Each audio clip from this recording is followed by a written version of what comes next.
माननीय मोदी जी ने दिया है 80 करोड़ गरीबों को रेशन। माननीय मोदी जी ने दिया है 80 करोड़ गरीबों को रेशन। इसलिए माननीय राष्ट्रपति जी का बहुत ही अच्छा था अभिभाषण। मोदी जी कर रहे हैं मजबूत नेशन। मोदी जी कर रहे हैं मजबूत नेशन, इसलिए मैं यह दे रहा हूं आपके सामने मेरा भाषण।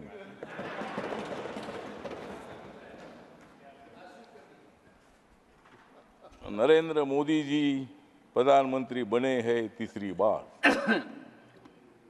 क्योंकि कांग्रेस और इंडिया आघाड़ी की हो गई है हार। मोदी जी प्रधानमंत्री बनेंगे बार बार बार, और कांग्रेस की हो जाएगी हार हार हार। संविधान बदलेगा ये प्रचार झूठा था।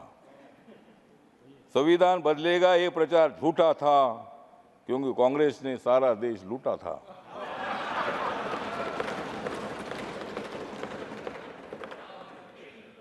राहुल गांधी का प्रधानमंत्री बनने का सपना 4 जून को टूटा था। राहुल गांधी का प्रधानमंत्री बनने का 4 जून को सपना टूटा था।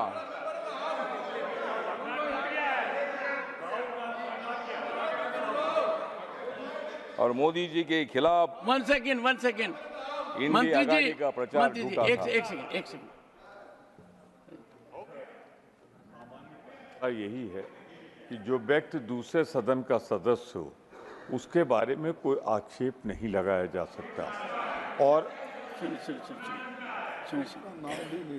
उसका आक्षेप नहीं लगाया जा सकता, उसकी चर्चा नहीं हो सकती, क्योंकि वो अपनी बात की सफाई देने के लिए यहाँ पे मौजूद नहीं है।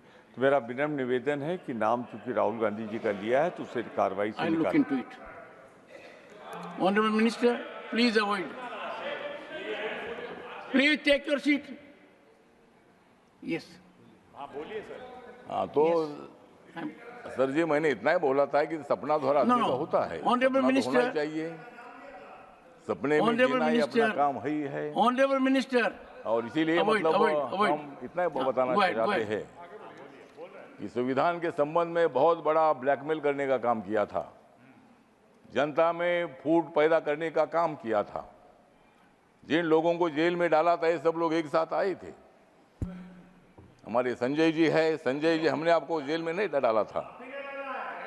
नहीं, हमने नहीं डाला था, ईडी ने डाला था। आपके बारे में आदर है। अन्ना हजारे जी हमारे महाराष्ट्र से आते हैं।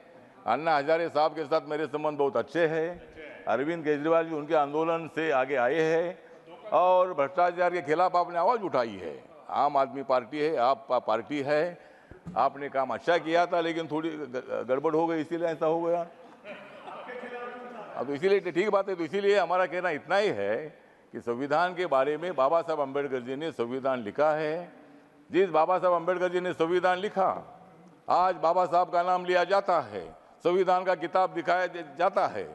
लेकिन मैं इतना बताना चाहता हूं, ये कांग्रेस पार्टी ने बाबा साहब को 2 बार हराया था। 1952 में मुंबई में लौगुलो मतदार संघ से बाबा साहब को हराया था। 1954 में भंडारा से बाबा साहब को हराया था, और बाबा साहब अम्बेडकर जी को भारत रत्न नहीं दिया था। बाबा साहब का फोटो सेंट्रल हॉल में नहीं लगाया था। और आज बाबा साहब की बात करते हैं। आज आप संविधान दिखाते हैं, संविधान दिखाओ, लेकिन संविधान के जैसा आपको बर्ताव करने की आवश्यकता है। और इसीलिए संविधान कोई बदल नहीं सकता है। नरेंद्र मोदी जी माथा टेकर शपथ लेते हैं। 26 नवंबर 1949 को संविधान का ड्राफ्ट बाबा साहब ने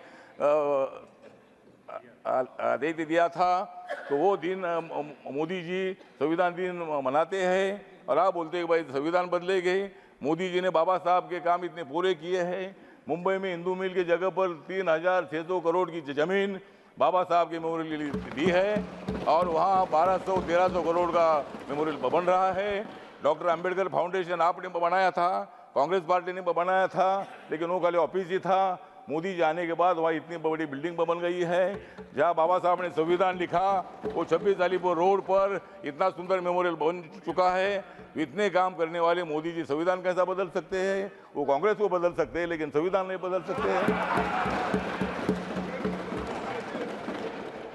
तो संविधान बदलना इतनी मामूली काम नहीं है और उसमें अमेंडमेंट करना इसका मतलब संविधान बदलना नहीं है। बाबा साहब अम्बेडकर जी ने संविधान सभा ने ही अमेंडमेंट करने का अधिकार पार्लियामेंट को दे दिया है और जब भी मतलब नया कानून बनाना होता है, पुराने कानून में कोई मतलब अमेंडमेंट होती है, वो अधिकार पूरा अपने को होता है। और इसीलिए मुझे लगता है वो संविधान बदलना ऐसा हम नहीं बोलते हैं, लेकिन आप लोग इसी तरह का खाम प्रचार कर रहे हैं। सब इतने नेता मोदी जी को हराने के लिए इकट्ठा आए हैं, लेकिन तुम मोदी जी को हरा नहीं सकते हैं। मैं मोदी जी के साथ हूँ।